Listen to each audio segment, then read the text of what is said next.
मदरसे का दस्तार फजीलत का जलसा, आपने इश्तिहार पढ़े हैं ना, ये सारे मकातिब फिक्र के होते हैं कि नहीं होते। किसी सहाबी ने इस तरह, वो तो रोज दरसे कुरान देते थे, लेकिन इस तरह इश्तिहार छपवा के, पोस्टर लगा के, और मिस्र से किसी सहाबी को स्पेशल बुलवा के या यमन से बुलवा के मस्जिद के अंदर कभी दरसे कुरान के इज्तिमात कराए, सीरत नबी के जलसे, खत्मे बुखारी के। ओ भाई, ये सारी चीजें हुजूर के सहाबा की सुन्नत से मुरवजा अंदाज में साबित नहीं।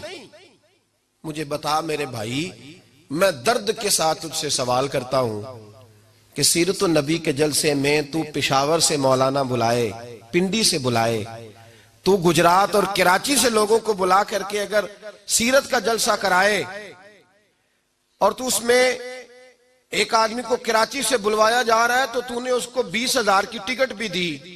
और इश्तिहार पे भी जलसे पे खर्च हुआ।